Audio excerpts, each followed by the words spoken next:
Аим гурудат наманда да хамнирямда ями. За ингээд мандал гэдэг номны үүднээс багшаа барилга дуслаа. Бүрэлдлээ.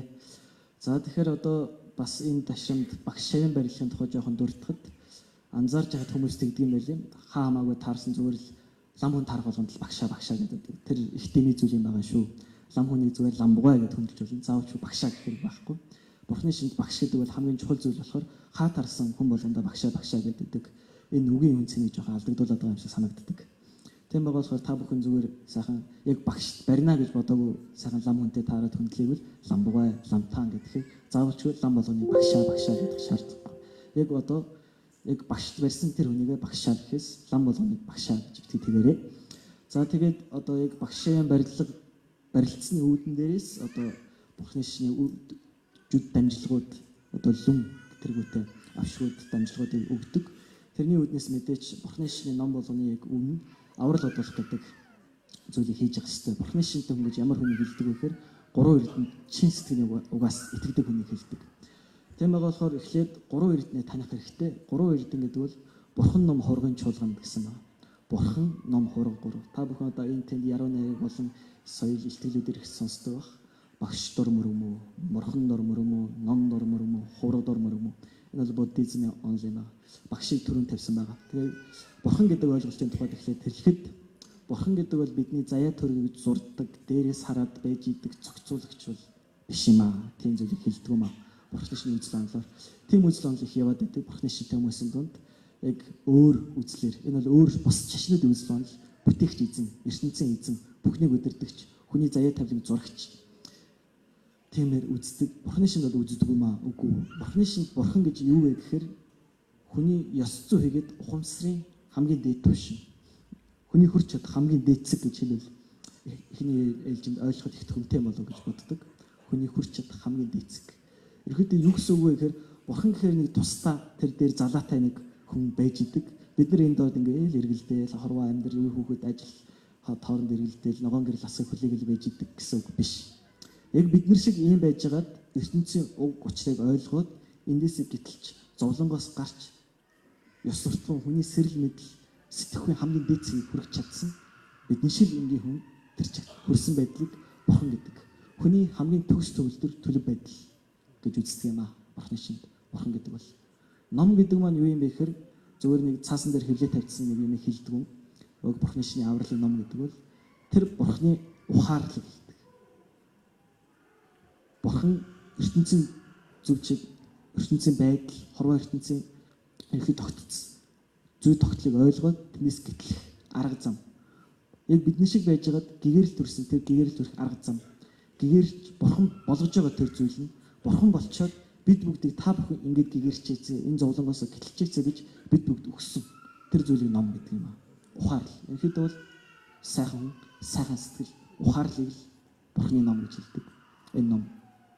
Хураг гэдэг бол яг бид нартай адилхан байжгаад за бас болохоо байж ш. Энд чинь бас буруу юм биш үү гэдэг ухаараад дээшлий гэгэрий гэдэг хүсэл тэмүүлээд зүв сайн байхад хичээж байгаа.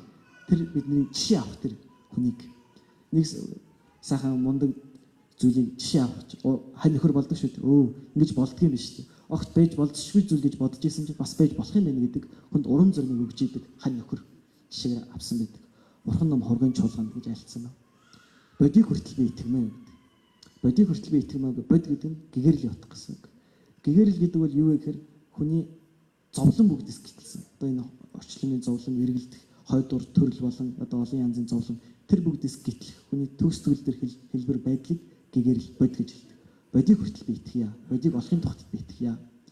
Миний хийсэн өглөг тэргүүтэй боны үрээр амтан бүгд гэгэрэх болтугай гэхээр айлддаг. Одоо бүх амьтдыг зөвхөн би ганцаараа зовлонгоос гэтлээд яах юм бэ? Энэ бүх амьтдыг гэгэрүүлье. Тийм биз дээ одоо та бүхэн бодоод үзэхэд ганцаархнаа жаргаад яах вэ тийм ээ? Миний хайртай аав ээж гэр бүлийнхэн хамаатан садан бүтэр бүх хүмүүсийг энэ орчлонгийн зовлонд хайчаад би өөрөө ганцаараа сайхан амьдраад яах юм бэ? Тэрний өрн тэр бүгд сайхан амьдраад би ганцаараа зовсон дэр шүү дээ. Тэгж бодмоор. Тэгж боддог болохоор өөрийнхөө хийсэн буян бүгдийг зориулдаг. Ийм дөрвөн шат байдаг. Бурхан ном хоргын чуулганд бодийг хүртэл би итгэмээ. Миний өглөө тэргүүтэй боны үрээр амтны төсөл тул гэгэрэл явах төрөх болтугай. Энэ болыг Бурхны шинтэй хүний өдөр тутам бодож явах хэрэгтэй, уншиж явах хэрэгтэй. Тийм уншлаг, залбирал, бясалгал бүгд юм аа. Тийм болохоор Бурхны шиний зан үйл хийхин тулд энэ зүйлийг үднэс хийдэг. Тэгэхээр та бүхэн манд дагаад хэлээрэй. Энэ дөрвөн шатаа бүгдээрээ уншаад яг номын зан үйлдээ оръё. Бурхан ном хуургын чуулгана гэдээ дахиад тайлбарлаж ихний хэлж байна тийм ээ. Бурхан ном хуургын чуулгана. Энэ 3 эрдэнэ бодно сая. Бурхан ном хуургуудаа товчхон тайлбарлалаа. Бодийг хүртэл бийдэг мөн. Сайн хүн болёо л гэсэн товчхон дахины хэлж байна. Мөн мухыг төвчье. Миний өглөг тэргүүтээ боны өрөөр бид өөр ямар буян сайн сайхан тэр бүгдийг хийсэн бэ? Тэр бүгдийг амтан бүгд зовлонгүй байх хэрэгтэй. Амтан бүгд эрхтгш, аз жаргалтай, инх тайван нийгэмд амьдрах болтой. Амтан бүгд хүн бүгд гэж хэлээгүй. За ийм үзэл суртал хамгийн Бурхны шиний гол суурь юм аа. Энэний үднэс одоо энэ ямар Бурхны шинтэй хүн ямарваа нэг үйл ажил хийнэ, ном сонио уншина, ямарваа нэг зүйл хийх юм заавч ингэж явах хэрэгтэй. Өглөө босоод монгол хүн бурхандаа мөргөд гардаг гэж хэлдэг. Тэр бурхандаа мөргөж жоохтой бодох ёстой зүйлүүдийн нэг нь итгэл гэдэг энэ зүйл. Одоо бүгдээрээ дахин одоо сая багш шаян барилгын үүднээс номоо авах гэж байгаа болохоор энэний үүдэнд сэтгэлээ засах энэ онцлог унших хэрэгтэй. За тийм болохоор бүгдээрээ дагаад хэлээрэй. Бурхан ном хоргын чуулганд бодийг хүртэл би итгэмэ. Миний өглөг тэргүүтээ боны өрөөр амтны тусын тулд өтөр төргөн гэгэрх болтугай. За эхний удаа 3 удаа уншиж сая миний сая та бүхэнд айлтгсан зүйлийг аль бодохоор сэтгэлдээ бодоод амандаа энэ уншлыг уншаарай. Бурхан ном хоргын чуулганд бодийг хүртэл би итгэмэ. Миний өглөг тэргүүтээ боны өрөөр амтны тусын тулд гэгэрлийн утгыг олох болтугай. Бурхан ном хоргын чуулганд бодийг хүртэл би итгэмэ. Миний өглөг тэргүүтээ боны өрөөр амтны тусын тулд гэгэрлийн утгыг олох болтугай.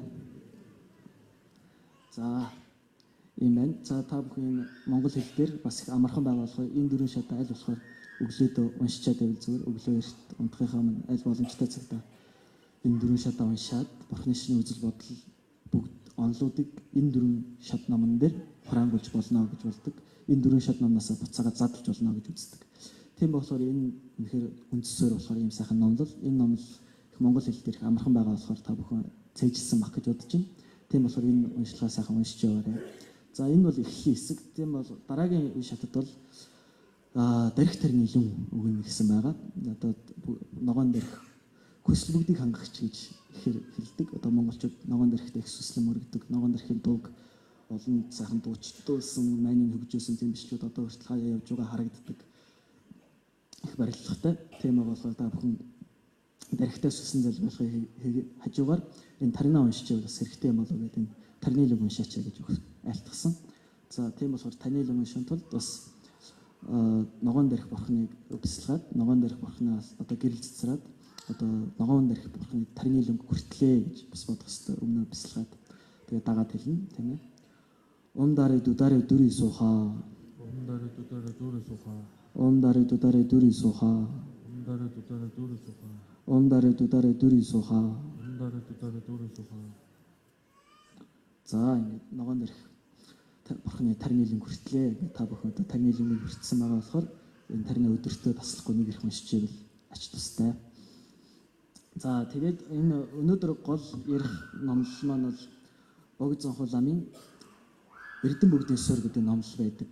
Одоо та бүхэндээ бас дашрамдуулахад энэ жил 2019 он бол одоо шарын шний тэргүүн гэх нь үндэслэгч Богд Зонхол лам таалал ирсний 600 жилийн өмнө тарж байгаа юм бас чухал жил тарж байгаа. Энэ жилийг бас нийт шарын шинтэй лам хуургууд одоо байгууллагуудын үднэс Зонхол ламын жил, Богд Зонхол ламын жил хэмээн өргөмжилсэн байгаа. Тэгээд энэ сайхан жил бас энэ сайхан газар хүмүүстэй уулзаж номын барилга тогтоож ном айлтгах боломж зохиосон болохоор би бас Богд ламын ач тус шиг сансны үднэс энэ номын лүнг өгвөл зүгээр юм болов уу гэж бодсон. Миний тэгээд Энэ номлолыг шарын шишний гол зүйл. Одоо бурхны шин дотор бас олон янзын урсгалууд байдаг тийм ээ. Шарын шишин, улааны шишин гэж монголчууд их ярьдаг. Сайн нарийн мэдэхгүй ч гэсэн зарим хүмүүс бурхны шишин, шарын шишин гэдэг тусдаа шарын шишин бол жоохон бурхны шишнийг өөрчилсөн буруу хэлбэр гэж ярих зүйлүүд байдаг юм байлээ. Тэр бол үгүй ээ. Яг бурхан багшийн номлолын дагуу явсан байдаг. Энийг бол та бүхэн бодит мөрийн зэрэг болон бус богд ламын сургаал номлолуудыг харуул тодорхой ойлгож болохоор үнэхээр ганц жимийг өөрөө би ингэж бодож байна гэж айлтай байдаг. Ийм юм учир үндэс нь учир шалтгаан логикоор ингэж тайлгж байна. Мөн бурхан багш ингэж айлттай гэж заавалчгүй бурхан багшийн ганжуураас ишлэл авч айлцсан байдаг. Шарын шин номлолууд. Шарын шинний энэ номлолууд бол яг бурхан багшийн бүх сургаалуудаар суйрлаад тэрнээс доошоо энтэг төвдийн мэрэгдүүдийн сургаал номлолуудаас иш татаад яг бүгдийн ишийн талаас нь логикийн талаас нь бүх талаас нь гаргаж өгсөн маш гайхамшигтай бас нэг урсгал бурхны шний олон урсгал байдгаас. Тэмээ болохоор энэ номыг их урт болохоор яг бурхны шний бүх онол багтсан гайхамшигтай номлол 2 хуудас хэдийч.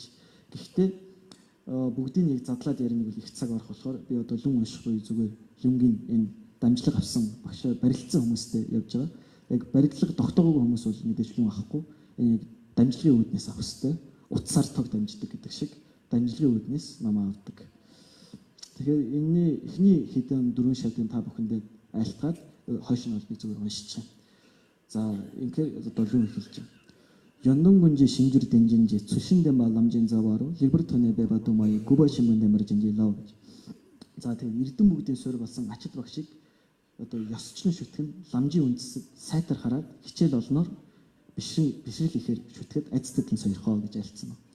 Энэ бол та бүхэн бидний сая та бүхэнд айлтгаад өнгөрсөн эрдэм бүгдийн суурь багш юм а гэж альдаж байгаа. За энэ бол бурхны шний үзэл онол гэхээсээ гадна зүгээр л ертөнцийн та бүхний бидний амьдарж байгаа багш гэдэг бол хамгийн эрдэм бүгдийн суурь байдаг. Та бүхэн одоо өнөөдөр замд таарад нэг кириллээр нэг юм уншиж чадж байна гэдэг бол анх биднэрт АБГ-д заасан бага ангийн багшийн өглийг идэж ийна л гэсэн үг. Өнөөдөр өдөр тутамдаа кириллээр хичнээн төдий уншин тэр кириллээр уншиж байгаа тохиолдол болчин тэр бидэнд кирилл үсгийг заасан багшийн өглийг идэж ийна. Тэр багшийн өглөг дуусч өглөг байгаа зү. Өглөг гэхээр хүмүүс заавал ч нэг эдээ мөнгө тариа бодоод байдаг. Өглөг үлгэндээд нь ухаарлын өглөг гэсэн байдаг. Сургаал номлол байдаг. Та бүгдээс дамжиж ирсэн зүрцэцэг гэх мэт. Эцэг их өвөө энэ төр хэлсэн хэд үг нь амьдралд төшиг болж идэг. Яг тохиолдонгууд ээж нэр ингэж хэлж ийсэн шүү. Өвөө над нэг юм хэлж ийсэн шүү гэдэг тэр ухаарлал бол хамгийн дээд өглөг гэдэг. Ухаарлын өглөг. Хэзээ ч дуусч өглөг. Насан туршдаа хэрэгжилж болох өглөг. Тийм болохоор багш гэдэг хүн гэдэг бол хамгийн их өглөгч хүн, хамгийн их буянч хүн гэж хэлдэг. Зүгээр ертөнцийн ч гэсэн. Ерөнхийдөө ер нь тийм ойлголт байдаг юм бол бурхны шинд ялангуяа тэрчсэн хамгийн дээд ойлголт болж хуурдаг багш гэдэг бол тийм болохоор багшийг шүтгэх бас олон янз байдаг болохоор тэр ёсчлон шүтгэх хэвээр бурхны шинийн олон янзын багшийг шүтгэх ёсыг суралцж мэдээ. Би өнөөдөр ирэхэд арай их цаг орох бах. Тийм болохоор та бүхэн дуртаад өнгөрчихье. Багшийг шүтгэх ёс гэдэг талаар та бүхэн анхааралтай сайн сууж мэд хэрэгтэй. Сая та бүхэнд айлтгсан багшийн барилга тогтоосон болохоор Ланжигнэбэ далвэдийн санд шиндүүний дганд очиж шийдвэрний нэцэнгүн нүний болимэлөө жүжигтмэ барж имжилөө гэж.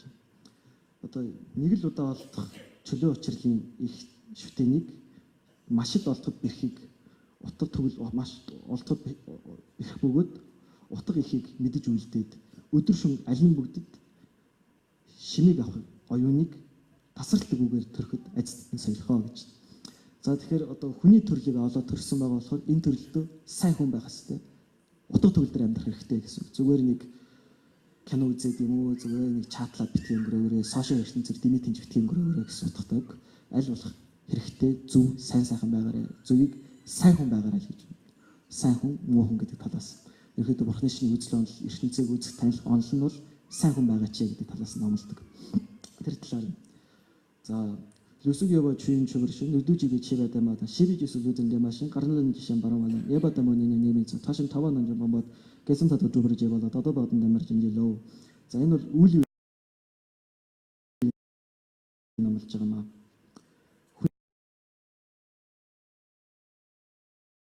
хүний ам гэдэг бол одоо усны хөөс мэт адилхан мэдэд маш их хурдан үх аюулыг сансны үүднээс үхсний дараа бие хийгээд сүудэр мэт хар цагаан үл дагахыг маш их магадлал мэдээд нүгэл бүгдийг төвчээд буян бүгдийг хураахад үргэлж сэрэмж төгөлдөр байхад айцтан соёхоо гэж.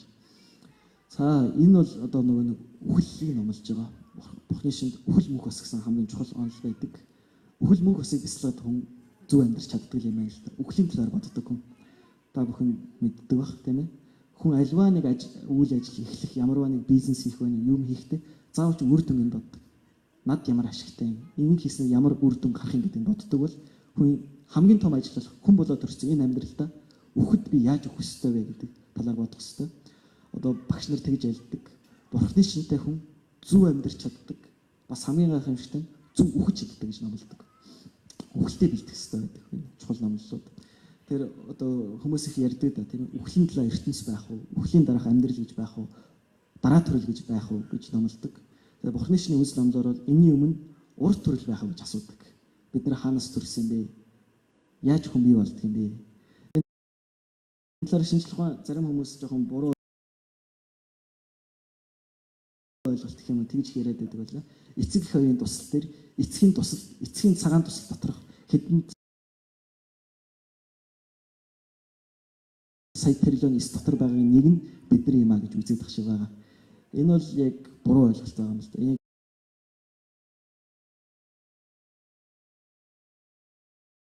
Тэр бол бидний бол биш. Бидний энэ биений одоо төвдөр бол нэрлэн буюу чухал ах уу. Яг тэр суурь нь болж байгаа яг бидний бол биш юм а. Энэ юуны үднэс нотолж ярьдаг вэ гэхэд далаагч маань байнга альддаг. Хүн үүсгэд эцгийн туслын талаас ямар ч гэмт хоргүй.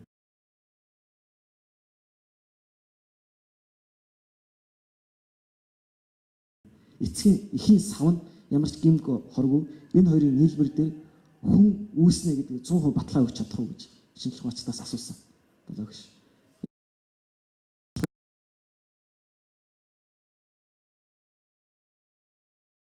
Итгэмжлэсний үүднээс эмээ зардаг шиг яг 100% баталгаатай хүн үүсэх зүйлийг тайлжиж урд төрлийн талаар ярих хэрэгтэй. Зүгээр л эцэг эх хоёрын тусал нийлсэн төдийгөр хүн үүсэхгүй байна гэдэг маань гурав дахь хүчин зүйл буюу сэтгэл, сүнс гэдэг зүйлийг нэгдэж байгаагийн баталгаа юм а гэж багш ялдаж байгаа. Ийм маягаар урд төрөл байгаа бол тэрний урд төрөл хизээ эхэлсэн бэ гэдэг асуулт эхэлнэ. Энд Бурхны шинд эхлэл байхгүй гэж үздэг. Хэрвээ ямарваа нэг юмний мөнх ус зүйлийн эхлэлийг энэ байна гэж тавих юм бол тэр зүй тогтын тайлбар болохгүй үндсгүй болчихдог. Хэрвээ ямарваа нэг зүйл мөнх ус зүйл оршин байгаа бол тэрний зүй тогтлыг ярих хэрэгтэй. Зүй тогтлыг ярихын тулд тэрний өмнө болсон зүйлийг ярих хэрэгтэй. Тэгэхээр анх дахь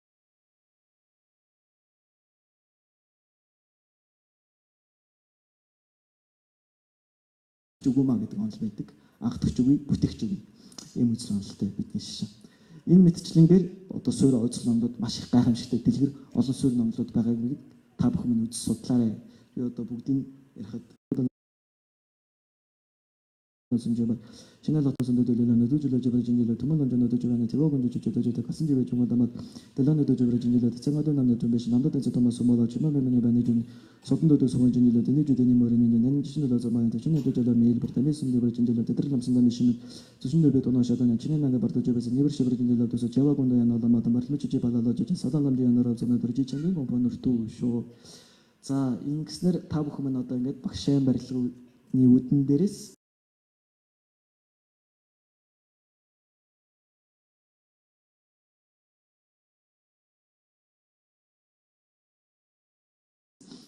Эрдэм бүгдийн суурь гэдэг энэ номын ишлэг хүртэж байгаа маа. Энэ бол бүгд ламаас хавуулаад чихнээс чихэнд багшаас шавь дамжиж ирсэн энэ дун чихэндээ сонсох ёстой тийм жүд байгаа дамжлаг. Энэ дамжлагыг авснаар лам хүмүүс бол одоо өөрсдөө үздэслэх. Одоо энгийн хүмүүс та бүхэн ч гэсэн одоо сүсгтний холбоо байдаг нөө ямар нэгэн байдлаар лекц сонсох байдлаар энэ номыг утгыг үзэж амьдралдаа хэрэгжүүлж болно. Бурхны шинэ бүхүүд нарийн үз онолыг хураангуулсан эрдэм бүгдийн суурь гэдэг номлол байна. Энэ суурь номлол лам нугууд бол өдөр тутам уншихтаа унших. Та бүхэн бол ерөнхийдөө Монгол орчуулгыг олж авах тэргүүтнэр сошиал ертөнцөөс хайхад олдох байх. Ийм байгаа. За өнөөдөр энэ номын барилга бол ийм байгаа. Тэгээд эц төгсгөлд нь бас нэг зарын чанартай гэхүү зорилгын чанартай нэг зүйлийг та бүхэнд айлтгая гэж бодсон.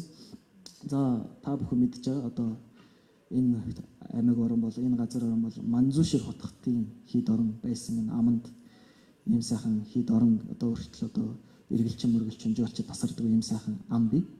Одоо төр засаг болон олон талаасаа бид нэр дэмжиж энэ аманда шашин соёлын төвийг байгуулах их зорилттой ажиллаж байгаа. Аймгийн төв дээр мэдээч шашин дугны үйл ажиллагаа байлгүй яах вэ? Мэдээч энэ төв энэ тэр хойд амандаа чиглээд шашин соёлын төв зөвхөн шашин соёл гэлтгүй бүх соёл гэгэрлийн тийм сайхан төвийг барилгах зорилготой ажиллаж байгаа. Энэ үйл ажил бол бас Мансур хотгот гэдэг энэ нэрийг аваад явж байгаа. Энэ хийдэд лам болсон хүний үед миний хүлээх ёстой үүрэг хариуцлага гэж бодож явдаг. Бас энэ амьдралдаа хийх ёстой чухал үйл ажил. Энэ үйл ажлын хүрээнд бид энэ аманда яг шашны үйл ажиллагаа, сайхан лам нарын сургалт, лекц, номлол, одоо тэрхийн гинтэн далай багш тэргүүтээ олон сайхан багш нарыг айлчлуулж номыг сонсох, дэлхийн гайхамшигтай хувь хүний хөгжүүлэн бүх талаар лекторуудыг үрж авчиж лекцэл тавиулах, одоо эрүүл мэндэд ашигтай тэр йогийн өдрүүдийг боломжлолтуудаар нийтийн йогийн өдрийг зарлах, нийтэд одоо ашиг тустай соён гэгэрлийн юу байна? Тэр бүгд одоо шашин болон орчин үеийн цаг нийтэд хүний бие эрүүл мэнд сэтгэл оюунд өөрөөгөө өгч чадах юу байна? Тэр бүгдийг энэ аманда цогцлох, тэм сайхан цогцлоор барих тал дээр анхааран ажиллаж байгаа. Олон бас төсөв болон улс талаас энэ төсвийг хандуулад ажил үргүүд эхэлж байгаа. Тийм болохоор бас бид хід орон маань бид бүхний Манзушир хийдийн захиргаа Манзуш шутгасангийн гүйцэтгэх алба тэргүүтэй ажилчид нийлж энэ ирээдүйдээ энэ сайхан хід гэдэг та бүхэнд сайн тайлбарсан сургууль. Энэ сургууль бол бүрэн дүнд их гурвыг нь хавсарсан. Шашны голчлох боловч энэ яг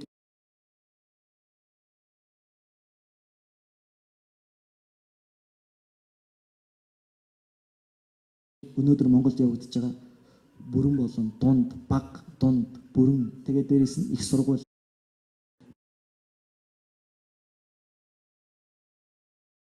бид бүхэн ажиллаж байгаа. Мөн манай хийдийн захиргаа болон гүйцэтгэх албанаас одоо энэ ард түмэн аймаг орон нийт бол нийт монголчуудаасаа юу судалгаа тэргүүтэйг аваад шинжилгээ бүгдийг хийгээд эхний ээлжинд нэг судалгаа хийсэн байгаа. Дахин судалгаа хийж энэ оронд яг юу хэрэгтэй вэ? Экологийн нөөц болон бүх юмар нь харж үзэн мөн одоо энэ аймгийн захиргаа болон төр засгийн хүмүүстэй харьцахад ганцхан энэ ам гэлтгүй бас салбаруудаар хоёр талын амууд айргийн ам байна уу? Овооны ингэрийн энэ талаас нь бас аялал жуулчлал талаас нь дэмжих, хөгжүүлэх талаас нь бас биднэрт байр суурь илэрхийлсэн байгаа. Мөн мэдээж шашнаа голчлоод дашрамд нь энэ одоо зөвхөн шашин гэлтгүйгээр бүх бурхны шинтэй хүмүүс бүх одоо игэрлийг, бясалгалыг хүсдэг, йогыг хийж хүсдэг тэр бүх хүмүүсийг ирсэн Монголын дэлхийн тийм гайхамшигтай төв барих зорилготойгоор ажиллаж байгаа. Энэ зорилготойгоо бид бүхэн одоо олон жил бодож явсан. Одоо ч одоо ажил хэрэг болгоход суурин тавигдаад явж байгаа. Судалгаанууд хийгдэж явж байгаа. Төр засаг аймгийн удирдлагаас дэмжиж эхэлж байгаа. Тийм байгаа болохоор та бүхэн минь бас энэ үйл ажил хэрэг бүтэг талаас нь бас залбирч сүйдэж өргөж яваа гэж миний зүгээс үсэе. Та бүхэн одоо лам нартаа ном уншилдаг бол миний зүгээс бас бид бүгдийн шашны үйл ажиллагаа сайн болтгоо гэж та бүхэндээ бас хүсье. Мэдээж багш шавын барилга гэдэг бол хамгийн нарийн барилга. Энэ барилгын үүднээс одоо та бүхэн залбирах, сүйдэж өргөх, залбирах, сайхан ерөөлийг хэлбэл мэдээж бүтнэ. Ном унших та бүхэн нөлөөлдөг шиг та бүхэн тэгж залбирах, сүйдэж өргөх мэдээж нөлөөлнө. Та бүхэн тэгж нөлөөлж гадна өөрсдөө үзэл бодлоо хэлэх, дэмжих, гарын үсгээ зурах тэргүүтээ олон зүйлээр дэмжих тийм үйл ажиллагаанд байж болно. Саяхан бас нутгийн ард иргэд санаачлаад нар зүрийн нутаг гэлөө тийм залуучууд өөрсдөө нэгдээд энэ хийдийнхээ амыг аймгийнхаа газар нутгаар авъя гэсэн тийм сайхан үйл ажиллагааг дэмжиж сайхан явсан байлээ. Бид үгийн зүсэх талархтай хандаж байгаа. Мэдээч энэ ам маань бас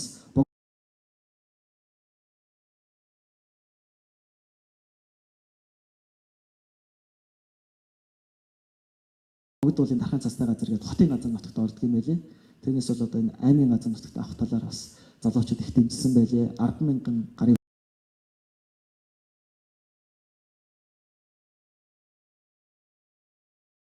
цугласан зүйл сонсогдсон. Тэр мэтэр одоо бид бүгд энэ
За сайн байцгаана уу. За одоо энд хуран зөвлөсөн хүмүүс маань ламтандаа мөргөж болон мөргөлийн арга хэмжээ зохион байгуулна. Тэгэхээр бүгдээрээ тэр захаасаа босоод тэгээд нэг 10-10-аар ч юм уу цуваад өвтэйхээ шахацалтгүйгээр босч ирээд ингээд тойроо мөргөн манай ламнар зохион байгуулна. Тэгээд тийм учраас бүх хүмүүс мөргөж амжих учраас шахацалдаж нэг тэгж дайрлалтай байх хэрэг байхгүй. Шаахан тайван мөргөөд за тэгээд саяны мачир утгатын айл дүрийг сонссон хүмүүс ойлгосон баха. Сайн ном айлдж яхад багшийн барилдлага тогтоосон дотроо бодсон. За багшийн болцгоос хүмүүс бол насан туршдаа лам багшигаа үргэлж одоо маш чин бишрэлтэйгээр шүтэж явах хэрэгтэй юм шүү. Тэрийг одоо маш сайн санаарай. Эдийг дахин одоо дуртаж хүсье. За сүүлд нь нэг юм хэлэхэд бүх хүмүүс мөргөж дуусчаад буцаад эргээд суудлаа барьчаарай. Ганц хоёр бас нэг айлтгал байгаа шүү. Ойлгосноо те? Мөргөж дуусчаад сууж исэн суудлал дээр буцаа сууцгаачаарай. За тэгээ мөргөлөө эхлүүлье.